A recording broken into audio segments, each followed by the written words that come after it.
La journée nationale de la paix en Côte d'Ivoire, célébrée chaque 15 novembre, a été instaurée en 1996 par le président Henri Konan Bédié. Cette date a été choisie un an après les troubles liés à l'élection présidentielle de 1995 qui avaient causé des pertes en vies humaines significatives. L'objectif de cette journée est de promouvoir un engagement vers la paix, rappelant l'importance de cet idéal que le premier président de la République, Félix Houphouët-Boigny, qui soutenait que la paix n'était pas un vain mot, mais un comportement. La journée de la paix est hautement symbolique pour les Ivoiriens, selon cet analyste politique. Chaque année, une ville accueille la cérémonie officielle, mais dans toutes les villes de Côte d'Ivoire, la journée nationale de la paix est célébrée. Et d'ailleurs, cette journée a toujours été décrétée journée fériée, chômée et payée. C'est-à-dire que tous les Ivoiriens doivent, dans leur comportement, dans leurs actions, n'est-ce pas, ce jour-là, cultiver et construire la paix. Depuis sa création, la Journée nationale de la paix a souvent été perçue comme une occasion pour les autorités de prononcer des discours de paix, même si certains observateurs de la scène politique estiment que ces messages ne reflètent pas les réalités sur le terrain. Célébrée chaque 15 novembre, cette journée offre l'occasion à tous les Ivoiriens de réfléchir ensemble sur l'importance de la paix et de la réconciliation nationale. Vous savez que la République est basée sur la cohésion sociale, sur l'unité nationale, sur la fraternité, sur la discipline, sur le travail. Ces valeurs-là ne peuvent prospérer que dans un cadre pacifique, paisible. Aujourd'hui, vous voyez par exemple des grands pays comme la Chine, qui sont aujourd'hui des pays ultra développés, mais parce que depuis 40 ans, la Chine n'a participé à aucune crise internationale ou nationale. Vous voyez, la Côte d'Ivoire a connu le miracle économique parce que pendant 3 décennies, elle était en paix.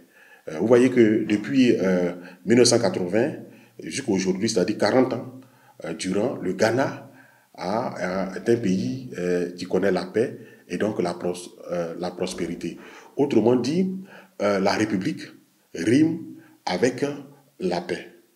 La Journée nationale de la paix en Côte d'Ivoire reste un symbole important des efforts de réconciliation, mais son efficacité dépend de sa capacité à susciter des actions concrètes et durables en faveur de la paix.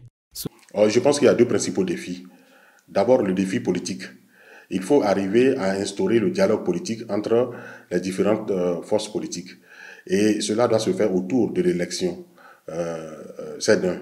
De 2, c'est l'organisation de notre régime foncier.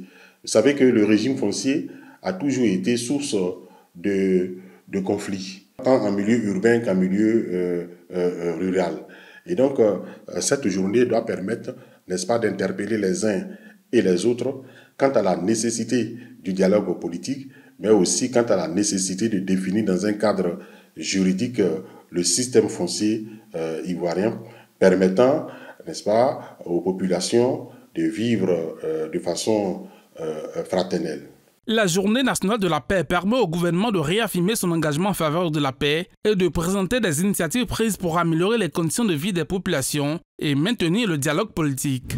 Marée bleue à l'hémicycle de l'Assemblée nationale ce jour-là, en tête de file de ces jeunes parlementaires, l'élève Arumungam Pierre Java. Il porte la casquette de président de la Commission des affaires générales et institutionnelles, une fierté pour lui de défendre la cause des enfants. En Côte d'Ivoire, plus d'1 million d'enfants n'ont pas d'extrait de naissance et n'existent pas aux yeux de l'État. Pourtant, sans extrait de naissance, un enfant ne peut aspirer à un futur prospère. Heureusement pour ces enfants, un système d'enregistrement systématique des naissances via les services de maternité a été mis en place en Côte d'Ivoire. Ce jour-là, l'ordre du jour de la séance portait autour de l'examen du projet de loi instituant une procédure spéciale de la déclaration de naissance, de rétablissement d'identité et de transcription d'actes de naissance. De rétablissement d'identité et de transcription d'actes de naissance est adopté à la majorité des membres présents de la Commission des affaires générales et institutionnelles. Je vous remercie, la séance est levée.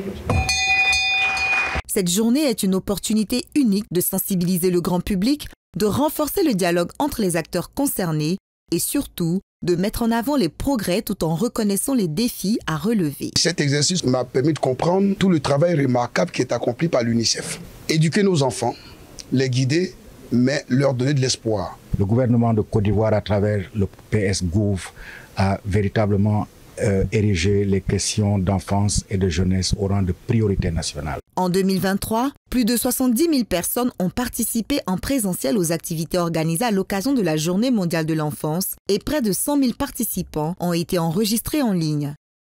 Les acteurs, investisseurs, décideurs et professionnels du secteur immobilier sont conviés au Forum de l'investissement immobilier en Côte d'Ivoire qui va se dérouler du 7 au 9 février 2025 à Abidjan, suivi d'une rencontre à Yamoussoukro les 14 et 15 février, sous le thème « Défis immobiliers et développement du district autonome de Yamoussoukro ». Cet événement vise à aborder les défis actuels du marché immobilier en Côte d'Ivoire tout en explorant les opportunités de développement avec un accent particulier sur Yamoussoukro, la capitale politique du pays. Des experts nationaux et internationaux seront présents pour partager leur expérience et proposer des solutions innovantes pour le secteur immobilier. Le forum va aborder divers sujets tels que l'urbanisation, la durabilité, les infrastructures et les politiques publiques en matière d'immobilier. Les organisateurs ont également lancé un appel à la mobilisation de tous les acteurs concernés, soulignant l'importance de la collaboration entre le secteur public et privé pour relever les défis immobiliers. Le FICI est là pour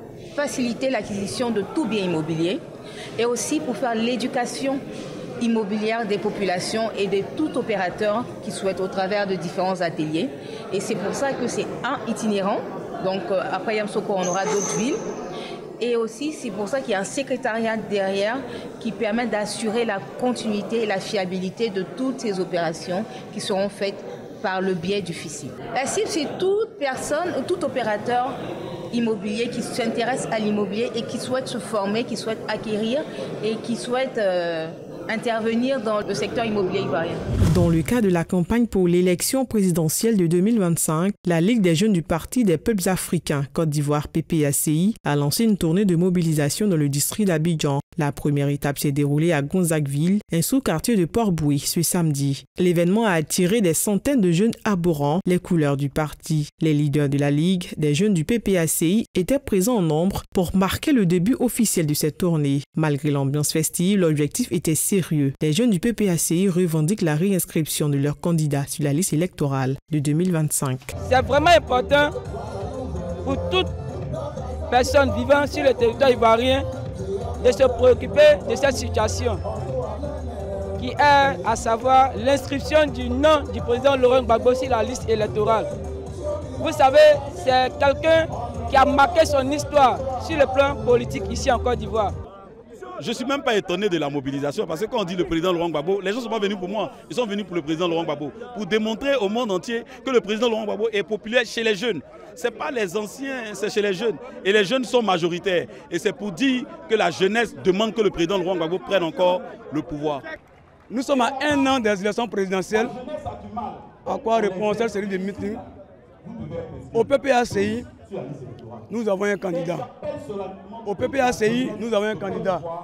Et notre candidat, c'est le président Laurent Gbagbo, le président de notre parti politique. Et on constate que son nom n'est pas sur la liste électorale. Donc le bureau national de la Ligue des jeunes, par le biais du prince Arthur Dali, qui est le premier responsable, a réfléchi de réorganiser la jeunesse, de remobiliser la jeunesse, afin qu'on puisse répondre aux enjeux futurs à venir. Dans les yeux d'un enfant, c'est le thème autour duquel se tiendra la 7e édition du Festival international de slam et poésie qui aura lieu du 5 au 7 décembre 2024. Un thème qui invite à retrouver un regard d'innocence et de curiosité sur le monde et qui résonnera à travers les mots des poètes et des slameurs. Ce festival de slam et de poésie est une initiative du directeur de l'école de poètes de Côte d'Ivoire, Nilou, qui a expliqué lors de la conférence de presse qui s'est tenue le 8 novembre dernier sa vision à travers le choix du thème.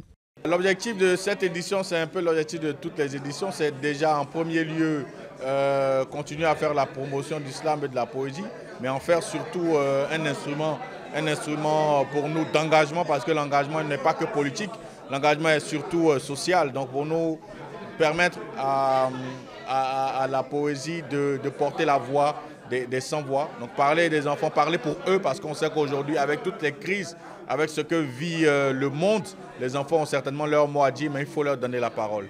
Le slam, un art où chaque mot compte, chaque vers résonne et chaque voix trouve sa place. Cette année, la 6e édition du Festival international du slam, Écriture, s'apprête à célébrer la parole poétique avec plus d'intensité que jamais. Nous attendons plus de 3000 personnes, un peu plus même. Donc nous essayons de travailler pour cela. Nous voulons encore appeler à ce micro tout le public abidjanais, toutes les structures, toutes les personnes physiques comme morales à venir participer à Écriture à leur manière, en fonction de leurs moyens, en fonction de leurs possibilités, parce que c'est une activité qui nous touche. Cette 6e édition d'Écriture se veut un moment de partage et de découverte, une invitation à convoquer notre regard d'enfant pour redécouvrir le monde à travers la poésie.